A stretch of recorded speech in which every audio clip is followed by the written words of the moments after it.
Hello dear student, हम लोग class 12 physics के संधारित्र कैपेसिटर टॉपिक को आगे प्रोसीड करते हैं। अगले लेक्चर की ओर हम लोग बढ़ते हैं। देखिए, लास्ट लेक्चर में हमने आपको समांतर प्लेट संधारित्र की धारिता क्या होती है उसके फॉर्मूले का डेरिवेशन करवा दिया था और उसके बाद समांतर प्लेट संधारित्र के बीच में टी मोटाई की एक पट्टी रख दी जाए तो उस संधारित्र की धारिता का सूत्र क्या होगा उसका डेरिवेशन हम लोगों ने कर लिया था। अब देखिए, आपके बोर्ड के पॉइंट ऑफ व्यू से एक और डेरिवेशन इंपॉर्टेंट है, उसको हम लोग डिस्कस करते हैं, जिसको बोला जाता है गोलीय संधारित्र की धारिता। देखिए, ध्यान दीजिएगा, गोलीय संधारित्र की धारिता। ठीक है, गोलीय संधारित्र की धारिता के लिए सूत्र का डेरिवेशन करना है हमें। ठीक है, अब देखिए, आप ध्यान दीजिएगा कि गोलीय संधारित्र की धारिता के लिए क्या काम करना है। पहले तो जब ये बोला जाएगा तो इसका मतलब क्या है। इसका मतलब है कि एक ऐसा संधारित्र है जिसकी दो त्रिज्याएं हैं और है क्या वो एक खोखला गोला है। ठीक है, जिसकी दो त्रिज्याएं हैं। यहाँ दो त्रिज्याएं हम अपनी तरफ से एज्यूम कर ले रहे हैं कि आंतरिक त्रिज्या a है और बाह्य त्रिज्या जो है वो क्या है b है। ठीक है, और ध्यान दीजिए, जब ये बोला जाएगा तो आपको ये मतलब समझना है, क्योंकि ऐसा कुछ नहीं है, ठीक है, कि आपको समझ में ना आए, क्योंकि आपको पहले से इसका नाम आपके यहाँ पढ़ाया जा रहा है तो इसी नाम से पढ़ाया जाएगा, इसी नाम से पूछा भी जाएगा। गोलीय संधारित्र की धारिता की बात की जाएगी तो आपको समझना है कि एक खोखला गोला है जिसकी दो त्रिज्याएं हैं, आंतरिक त्रिज्या a और बाह्य त्रिज्या b। ऐसा भी हो सकता है कि आंतरिक त्रिज्या आपकी क्वेश्चन में ही r1 r2 दे दे, तो कोई दिक्कत नहीं है। अब इसको कैसे करना होता है, जो लिखना है, मैंने बोला है आपको हर लेक्चर में बोलता हूं कि मैं उसका पीडीएफ फॉर्म या फोटो फॉर्म प्रोवाइड कर दूंगा टेलीग्राम पे। आपको सिर्फ और सिर्फ इसको क्या करना है, समझना है, क्योंकि अगर यहीं पर मैं बोल के लिखवाऊंगा तो टाइम ज्यादा लगेगा। तो देखिए, जो इसका आंतरिक सतह होता है, ठीक है, इस पर हम प्लस क्यू कूलाम का आवेश क्या करते हैं, दे देते हैं। अगर प्लस क्यू कूलाम का आवेश देंगे तो क्या होगा, ये पूरी तरीके से, ठीक है, जो प्लस क्यू कूलाम का आवेश है वो पूरी तरीके से इसके सरफेस पे क्या होगा, एक समान रूप से वितरित हो जाएगा। अब देखिए, प्रेरण के कारण अगर इस पर प्लस आया है, इस पर प्लस मैंने दिया, तो प्रेरण के कारण इसके आंतरिक सतह पर क्या हो जाएगा, माइनस क्यू। ठीक है, आंतरिक सतह पर क्या हो गया, माइनस। अगर हमने प्लस दिया तो उसके समीप जो भी सतह होगी उस पर क्या हो जाएगा, माइनस। प्लस यहां माइनस पे बाह्य सतह पे क्या होगा, प्लस। बाह्य सतह पर क्या होगा, प्लस। अब देखिए, जो इसका बाह्य सतह है वो ग्राउंडेड कर दिया जाता है, मतलब इसको क्या किया जाएगा, अर्थ से जोड़ दिया जाएगा। ऐसे किया गया तो इसका मतलब है कि इसको क्या जोड़ दिया गया है, किससे, अर्थ से। अब देखिए, अर्थ से जब जोड़ेंगे तो यहां से इलेक्ट्रॉन जाके इसके बाह्य सतह पर जो भी प्लस है उसको क्या कर देगा, उदासीन, तो ये प्लस सारा का सारा क्या हो जाएगा, गायब हो जाएगा। ठीक है, मतलब क्या किया गया है, किया ये गया है कि जो भी आपका गोलीय संधारित्र था उसके आंतरिक पृष्ठ पर प्लस क्यू कूलाम का आवेश दिया गया, प्रेरण के कारण, ठीक है, बाह्य सतह के आंतरिक पृष्ठ पर माइनस क्यू हो गया, फिर उसके बाह्य सतह पर होगा प्लस और उसको ग्राउंडेड किया गया है तो यहां से इलेक्ट्रॉन जाके उसको क्या कर देगा, उदासीन कर देगा, न्यूट्रल। तो देखिए, ये तो आपको समझ में आ गया कि ये गोलीय संधारित्र है क्या, एक खोखला गोला है, एक खोखला गोला है जिसकी आंतरिक त्रिज्या क्या है, a और बाह्य त्रिज्या क्या है, b। ठीक है, के आंतरिक सतह पर प्लस क्यू कूलाम का आवेश और बाह्य पृष्ठ के आंतरिक सतह पर माइनस क्यू कूलाम का आवेश है और बाह्य सतह को पृथ्वी से जोड़ दिया गया है। ठीक है, तो देखिए क्या लिखेंगे आप, मैं आपको लिखा हुआ प्रोवाइड भी करूंगा कि माना एक गोलीय संधारित्र है, माना एक गोलीय संधारित्र है जिसकी आंतरिक त्रिज्या a तथा बाह्य त्रिज्या b है। बाह्य त्रिज्या b और आंतरिक त्रिज्या a है। ठीक है, के a त्रिज्या वाले पृष्ठ के बाह्य सतह पर प्लस q कूलाम का आवेश तथा b त्रिज्या वाले पृष्ठ के आंतरिक सतह पर माइनस q कूलाम का आवेश है और b त्रिज्या वाले बाह्य सतह के बाह्य पृष्ठ को पृथ्वी से जोड़ दिया गया है। ठीक है, इतना आपको लिखना है। क्या लिखना है कि माना एक गोलीय संधारित्र है जिसकी आंतरिक त्रिज्या स्मॉल a तथा बाह्य त्रिज्या स्मॉल b है। आंतरिक त्रिज्या स्मॉल a तथा बाह्य त्रिज्या स्मॉल b है। ठीक है, के पृष्ठ पर आंतरिक पृष्ठ पर प्लस q कूलाम का आवेश तथा b त्रिज्या वाले के आंतरिक पृष्ठ पर माइनस q कूलाम का आवेश है। देखिए, a त्रिज्या वाले के बाह्य पृष्ठ पर प्लस q कूलाम का आवेश और b त्रिज्या वाले, ठीक है, b त्रिज्या वाले पृष्ठ के आंतरिक पृष्ठ पर माइनस q कूलाम का आवेश है। ठीक है, इतना आपको लिखा हुआ मिलेगा, ये आप ध्यान से समझ भी गए होंगे, इतनी बार मैंने बताया। अब देखिए क्या लिखेंगे, गोलीय संधारित्र के केंद्र पर कुल विभव, गोलीय संधारित्र के केंद्र पर कुल विभव। देखिए, विभव b बराबर क्या होगा, इस पृष्ठ के कारण यहां पर विभव, तो देखिए क्या होगा 1/4 पाई एप्सिलॉन नॉट q बटे r होता है, इसकी त्रिज्या क्या है a। और देखिए ये इसके कारण विभव हो गया, अब इसके कारण विभव निकालेंगे तो वो क्या होगा 1/4 पाई एप्सिलॉन नॉट q बटे, ठीक है, अब देखिए यहाँ q कैसा है माइनस q बटे इसकी त्रिज्या क्या है, इसकी त्रिज्या है b, और दोनों विभव को क्या करेंगे, जोड़ देंगे। अब देखिए थोड़ा सा और ध्यान दीजिए, v बराबर 1/4 pi epsilon not q common कर लीजिए तो देखिए क्या होगा, यहाँ बचा 1/a और ये माइनस प्लस क्या हो गया, -1/b। थोड़ा सा ध्यान दीजिए, ठीक है, v बराबर 1/4 पाई एप्सिलॉन नॉट, इसका यहाँ मल्टीप्लाई इसका यहाँ, तो देखिए क्या होगा b minus a divided by ab, और देखिए यहाँ q भी है। ठीक है, देखिए यहाँ पर विभव निकालना है तो इस आवेश के कारण निकालिए और इस आवेश के कारण निकालिए, दोनों को क्या कर दिया गया, जोड़ दिया गया। अब आगे ध्यान दीजिए कि हमें क्या पता है, चूंकि q बराबर क्या होता है, q बराबर होता है cv। देखिए यहाँ v है बराबर q के जगह क्या लिख दूं, cv divided by 4 pi epsilon not b minus a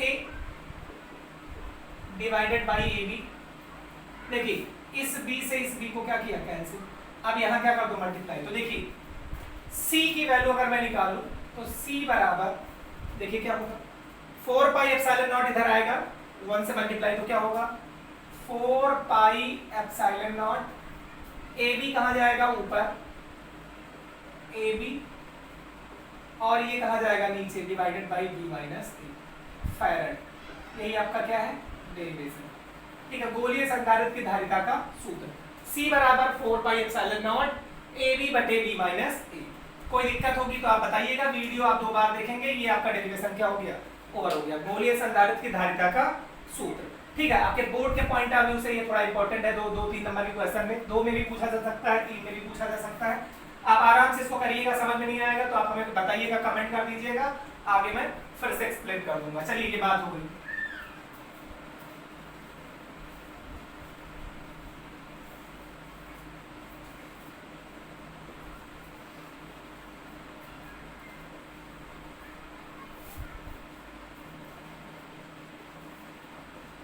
देखिए एक और डेरिवेशन बताने जा रहा हूं, आप उस पर थोड़ा सा ध्यान दीजिएगा, ये कॉन्सेप्ट थोड़ा सा इंपॉर्टेंट है। देखिए मान लीजिए कि 2 गोले हैं, ठीक है, और 2 गोले हैं, इसकी त्रिज्या क्या है r1 और इसकी त्रिज्या क्या है r2। इस पर आवेश क्या है q1 और इस पर आवेश क्या है q2। अच्छा, इसका विभव क्या है v1 और इसका विभव क्या है v2। और इनको क्या किया जा रहा है, एक वायर से जोड़ दिया जा रहा है। थोड़ा सा ध्यान दीजिएगा, बहुत इंपॉर्टेंट कॉन्सेप्ट है, ठीक है। एनर्जी का पुनर्वितरण करके हेडिंग आपके बुक में दिया होगा, ऊर्जा का पुनर्वितरण बहुत ही इंपॉर्टेंट है, ठीक है। आप ध्यान दीजिएगा, इसमें कुछ चीजें मैं बताऊंगा। तो देखिए थोड़ा सा ये ध्यान दीजिए कि अगर ये Q1 है, ये Q2 है, अगर इनको हम जोड़ दिए तो देखिए एक बात,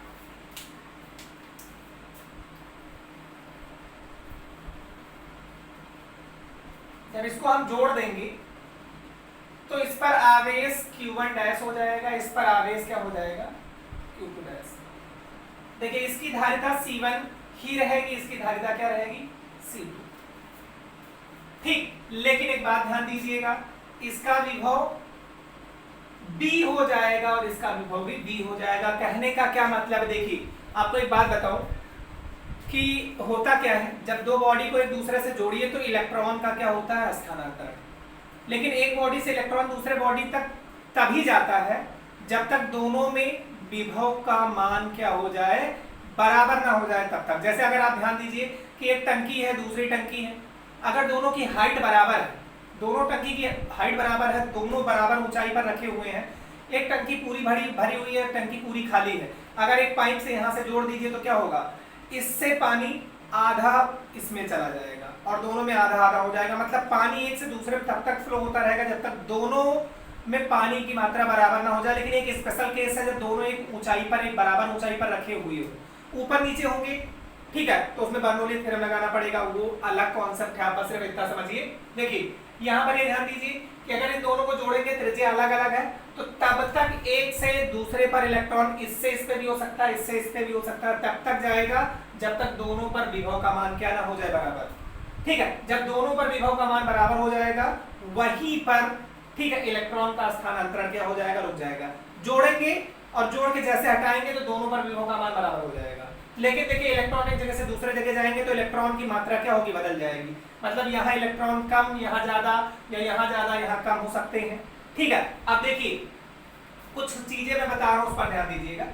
ध्यान ये देना है कि अगर Q1 की बात की जाए तो Q1 बराबर क्या होगा, C1V1, ठीक है। इसकी धारिता क्या है, C1, और इसकी धारिता क्या है, C2। देखिए ध्यान दीजिएगा, और Q2 बराबर क्या होगा, Q2 बराबर होगा C2। ये बात आपको समझ में आ गई होगी। अच्छा एक बात और ध्यान दीजिए, अगर मैं Q1 डैश की बात करूं तो वो क्या होगा, C1V, और अगर मैं Q2 डैश की बात करूं तो वो क्या होगा, C2। अच्छा एक बात ध्यान दीजिए, जो मैं बताने वाला हूं उस पर ध्यान दीजिएगा। अगर ये पूछा जाए कि जो ये कंबाइंड उभयनिष्ठ विभव है जो दोनों पर बराबर हो गया, उसका मान कितना होगा, तो देखिए यहां से आप ध्यान दीजिएगा कि ये Q1 और ये Q2, अगर आप आवेश संरक्षण का सिद्धांत लगाएं तो क्या होगा, Q1 प्लस Q2 बराबर Q1 dash plus Q2 dash, आवेश संरक्षण के सिद्धांत से। देखिए क्या होगा भैया, थोड़ा ध्यान दीजिए, जितना कुल आवेश पहले रहा Q1 और Q2, Q1 प्लस Q2, उतना ही आवेश बाद में भी रहेगा, Q1 dash plus Q2 dash.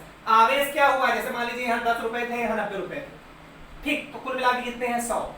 जोड़े तो 50 यहाँ 50 यहाँ हो गया, या 40 यहाँ 60 यहाँ हो गया, कुछ भी जैसा भी रहेगा, मतलब जितना आवेश पहले था उतना ही आवेश बाद में रहेगा। तो Q1 प्लस Q2 बराबर क्या होगा, Q1 dash plus Q2 dash. अच्छा Q1 Q2 की अगर बात की जाए तो Q1 की जगह क्या लिख सकते हैं, C1V1, Q2 की जगह क्या लिख सकते हैं, C2V2। तो देखिए यहाँ क्या होगा, C1V1 प्लस C2V2।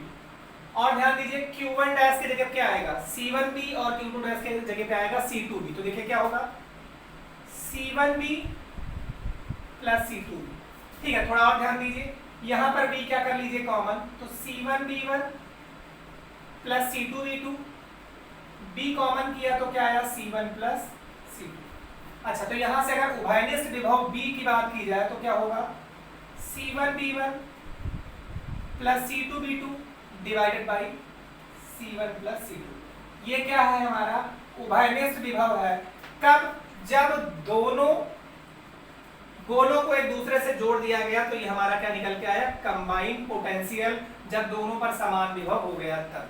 अच्छा, एक बात और बार बार पूछी जाती है, क्या पूछा जाता है कि ये Q1 डैश और Q2 डैश की वैल्यू कितनी हो जाएगी। ठीक है, ये Q1 डैश और Q2 डैश की वैल्यू कितनी हो जाएगी। कई बार जैसे मैंने पहले बता के रखा है कि जब दोनों बराबर होंगे तो दोनों पर क्या हो जाएंगे, आधे आधे। तो अभी मैं उसका डिस्कशन कर दे रहा हूँ, पहले आप यहाँ पर ध्यान दीजिए कि ये V की वैल्यू आई उभयनिष्ठ विभव C1 V1 plus C2 V2 divide by C1 plus C2, ये आपको ध्यान रखना है, इस पर न्यूमेरिकल आती है।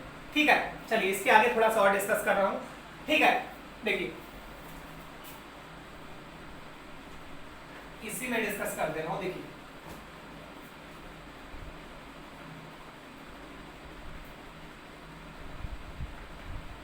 चलिए अगर इन दोनों को मैं डिवाइड कर दूं, मैं वो भी आपका कंफ्यूजन क्लियर कर दूं, कुछ लोगों को तो होगा ही।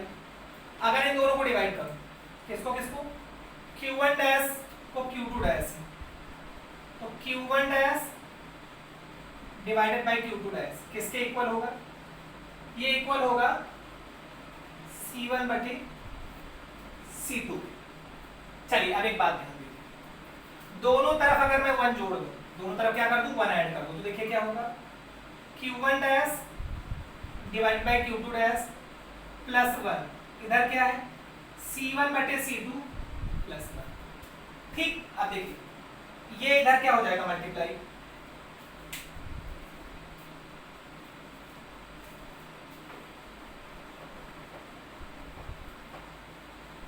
देखिए Q1 डैश प्लस इसका इधर मल्टीप्लाई होगा तो ये क्या होगा, Q2 dash divided by Q2 dash equals to, देखिए इधर क्या होगा C1 plus C2 divided by C2।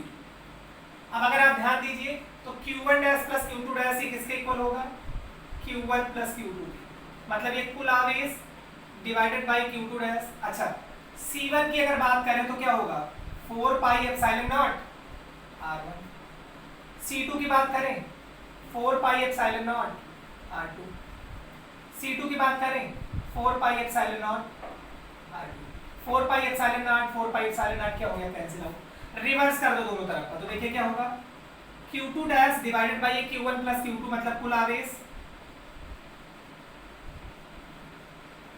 बराबर, रिवर्स किए हैं तो ऊपर आया R2 और नीचे क्या आया, R1 plus R2।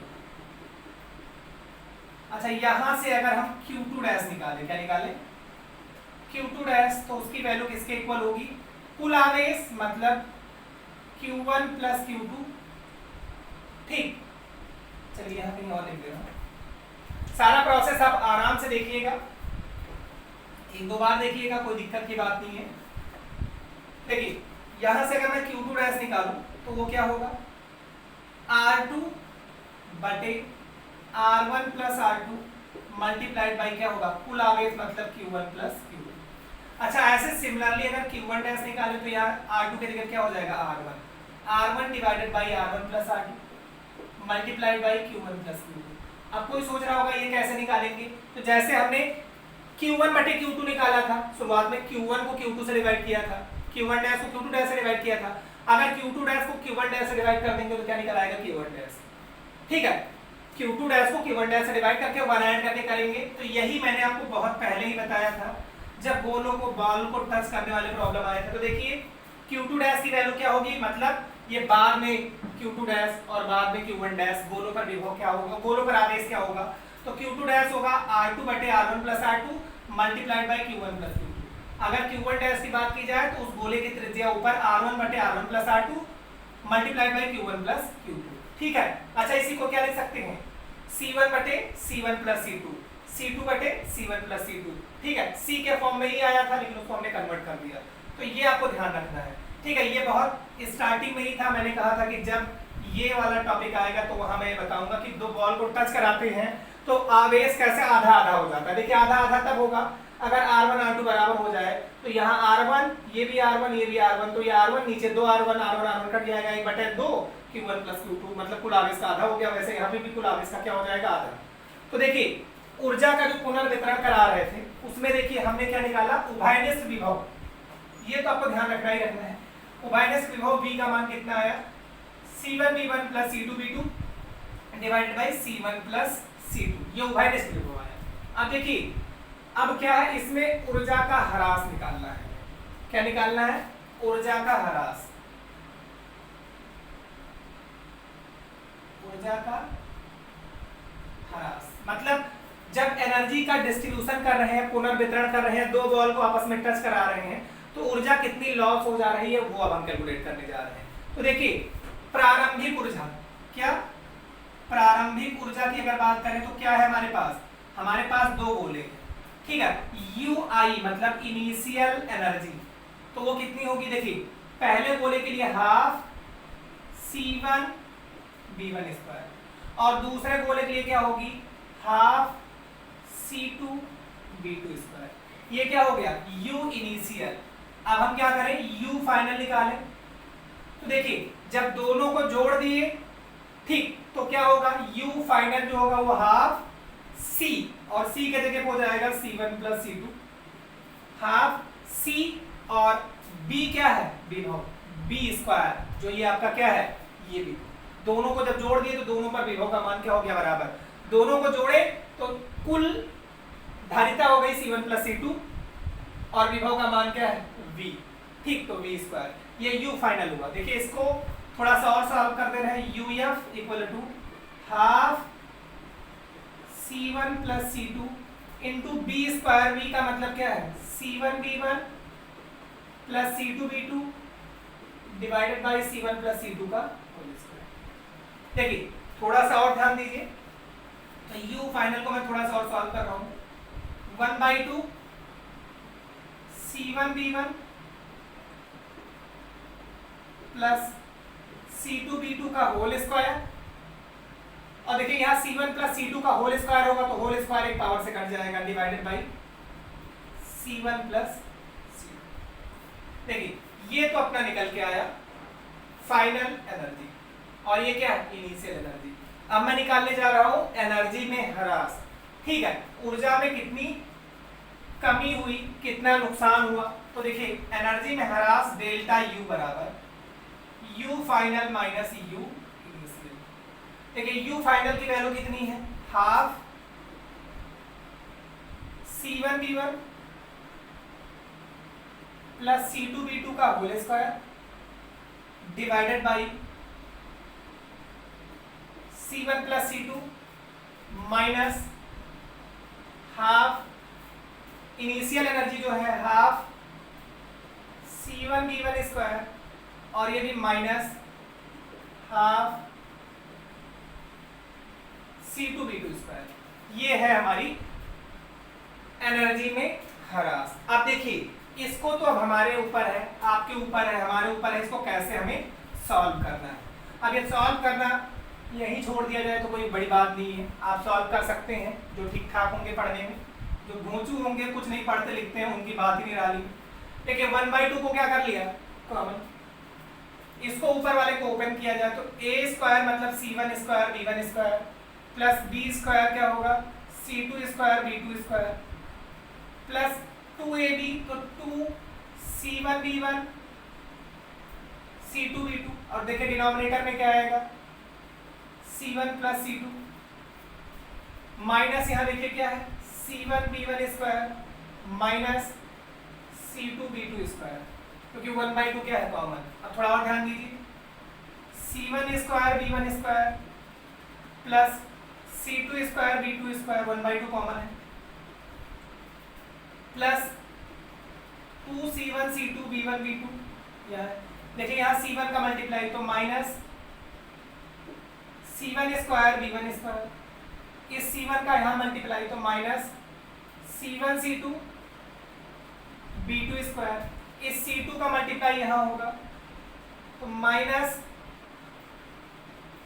C1 C2 V1 square, और इसका यहाँ मल्टीप्लाई होगा तो minus C2 square V2 square, और डिवाइडेड बाई देखिए डिनोमिनेटर में क्या है? C1 plus C2। देखिए थोड़ा ध्यान दीजिए, तो देखिए C1 स्क्वायर V1 स्क्वायर यहाँ प्लस में है, ये C1 square V1 square minus में है, C2 स्क्वायर ये B2 होना चाहिए, ये C2 square V2 square plus में ये C2 square V2 square minus में। अब थोड़ा सा और ध्यान दीजिए, ठीक है, जो ये डेल्टा यू आया उस पर थोड़ा ध्यान दीजिए। तो देखिए क्या है, 2c1 c2 b1 b2, 1/2 तो ये बाहर है ही, ठीक है। देखिए ये है 2c1 c2 b1 b2, और यहां पर अगर आप ध्यान दीजिए तो minus c1 c2 b2 square minus c1 c2 b1 square, और डिवाइडेड बाई क्या है, c1 प्लस c2। देखिए काम कर रहे हैं हम, माइनस c1 c2 को क्या कर ले रहे हैं बाहर। तो देखिए थोड़ा सा और ध्यान दीजिए, delta u minus c1 c2 by 2 को क्या कर लिया कॉमन, ठीक। और देखिए यहां दो तो मैं रख ही रहा हूं, c1 प्लस c2 तो नीचे है ही, तो देखिए c1 c2 और 2c1 प्लस c2 ये डिनोमिनेटर में तो है ही। अब थोड़ा ध्यान दीजिए, अगर मैंने यहाँ c1 c2 यहाँ c1 c2 कॉमन किया माइनस के साथ, तो पहले क्या मिलेगा, b1 square plus b2 square, और यहाँ से c1 c2 कॉमन होगा और माइनस साइन, तो माइनस 2 b1 b2। तो देखिए सब मिला के डेल्टा u की जो वैल्यू आई वो क्या आई, वो आई minus c1 c2 divided by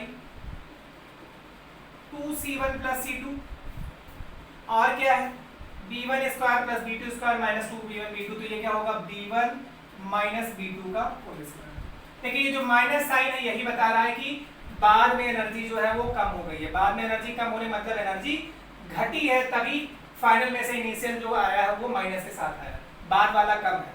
तो बाद वाला कम है इसलिए एनर्जी का क्या हुआ है हमारा, क्या फॉर्मूला निकला, c1 c2 divide by 2c1 plus c2 and b1 minus b2 का होल स्क्वायर। एक बार मैं डेरिवेशन का फॉर्मूला देख ले रहा हूँ कि सही है कि नहीं, ठीक है। तो c1 c2 divided by 2c1 plus c2 and v1 minus v2 का होल स्क्वायर, ये बिल्कुल सही है। मतलब ये माइनस साइन क्या बता रहा है कि एनर्जी में क्या हुई है, फाइनल एनर्जी कम है। तो क्या है एनर्जी महाराज, डेल्टा u बराबर c1 c2 divided by 2c1 plus c2 and b1 minus b2 का होल स्क्वायर। देखिए एक पार्ट अभी इस चैप्टर में आपका बाकी है, ठीक है, वो आपका बहुत मेजर पार्ट है, संधारित्रों का संयोजन। दो संधारित्र को श्रेणी क्रम में समांतर क्रम में जोड़ना है। अच्छा अभी मैं आपको परावैद्युतांक के बारे में बहुत सारी चीजें बताऊंगा, वो भी आपको सुनना है, ठीक है। तो आज का लेक्चर इतना ही, आगे कल देखेंगे। Thank you.